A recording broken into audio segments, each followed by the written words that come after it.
Écoutez, moi j'ai un de mes amis qui est un des plus extraordinaires professeurs de médecine qui m'a été donné de rencontrer dans ma vie, qui est Dominique Marinaki.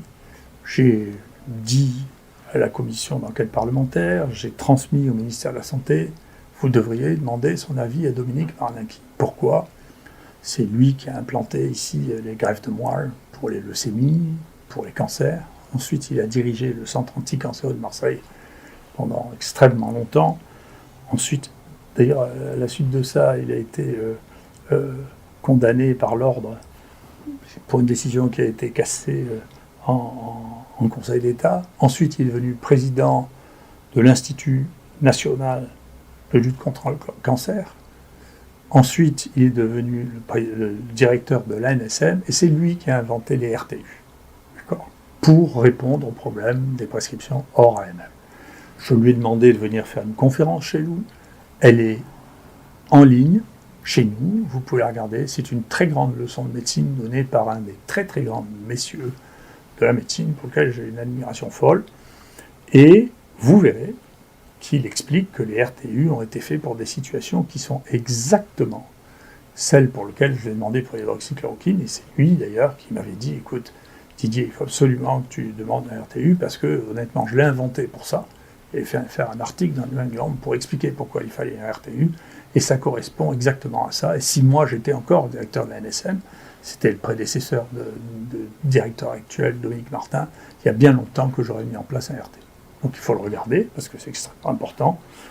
Quant à Sanofi, vous voyez, pour rassurer ceux qui pensent que j'ai des liens d'intérêt avec Sanofi, au contraire, je suis obligé de me battre régulièrement pour pouvoir avoir du Plaquenil, pour pouvoir le distribuer ici, à telle enseigne que j'ai fini par demander maintenant que soit clarifiée la position de Sanofi vis-à-vis du ministère, qui vient d'écrire une lettre au ministre, que je vais mettre sur le site, qui dit maintenant, monsieur le ministre, il faut que vous me disiez si j'ai le droit ou pas de livrer l'IHU en hydroxychloroquine, parce que je ne comprends plus ce que je dois faire.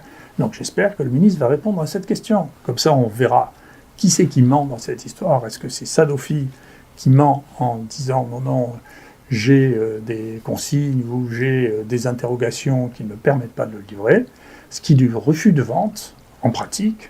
Et donc je pense que Sanofi prend des risques dans ces conditions.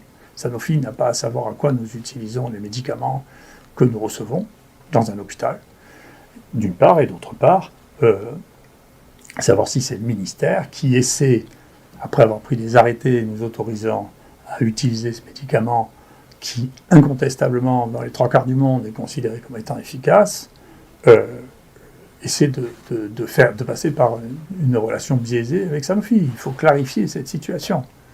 Et de toute manière, pour la clarifier, il est clair que la réponse que nous a donnée le directeur de l'ANSM sur les RTU est absolument déraisonnable sur le plan du raisonnement scientifique, absolument déraisonnable. Les gens n'ont pas fait la littérature, ils ne m'ont pas consulté, à ma connaissance, ils n'ont pas non plus consulté Sanofi, et donc ceci ne ressemble pas à une décision raisonnée, mais une décision personnelle, et qui est la raison pour laquelle j'ai, à la fois, bien sûr, je ferai appel en Conseil d'État, d'une part, et d'autre part, j'ai décidé d'attaquer le directeur de l'ANSM, parce que je considère qu'il joue un rôle qui est dangereux pour la santé des Français. Oui, c'est un bon exemple d'illustration du fait que tout part dans tous les sens et qu'il n'y a pas beaucoup de science dans toutes ces décisions, et une partie des décisions politiques. Nous, on vient d'avoir 2 articles acceptés dans les journaux de référence, le Journal of Clinical Microbiology et le Journal of Clinical Virology, sur l'évaluation des tests. Donc, par exemple, les tests nasopharyngés par détection d'antigènes qui ont été achetés en France pour faire de la détection partout ont une sensibilité qui n'est que de 70%. D'accord ? En revanche, nous, on a utilisé une technique de PCR rapide en 20 minutes, qui est développée chez nous depuis début août, qui donne le diagnostic en 20 minutes et qui a une sensibilité de 100%, mais qui détecte un peu plus loin que ce qu'est le seuil dont je vais vous parler, et qui donc, quand on a des prélèvements qui montrent que l'on a très très peu d'ADN, il faut le vérifier par notre méthode. Donc globalement, nous, depuis très longtemps, et je pense qu'on est les premiers au monde à faire ça, et c'est publié, et ça a été repris par, pour une fois, des docteurs, le docteur Fauci, qui est le directeur du NIH aux États-Unis, parce que personne n'a de données comparables à ce que nous avons publié. Nous avons publié des milliers de souches, et nous avons comparé le nombre de CT, c'est-à-dire ce par quoi on répond à PCR avec la culture, et il y a des cultures positives, donc de l'infectivité, mais seulement jusqu'à 35 cycles. Donc, jusqu'à 35 cycles, il faut les répondre. Après 35 cycles, il ne faut pas les répondre. Et il y a une confusion terrible, je pense, j'engage le gouvernement, si ces papiers sont online chez nous, si moi je pourrais leur envoyer les papiers, parce que ça, c'est des vrais travaux scientifiques, c'est pas des j'ai testé 3 trucs, ça marche, ou j'ai testé 4 trucs, ça marche pas.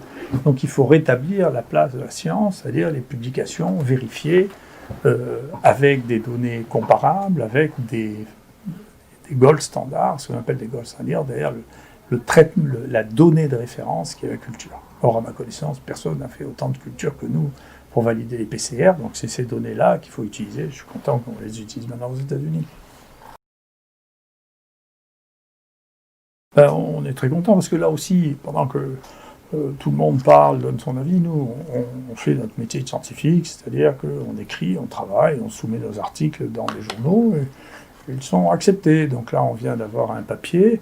Là aussi, moi, je conseille à tout le monde de le lire, qui est un papier d'évaluation de l'efficacité du traitement par hydroxychloroquine plus azithromycine dans les EHPAD.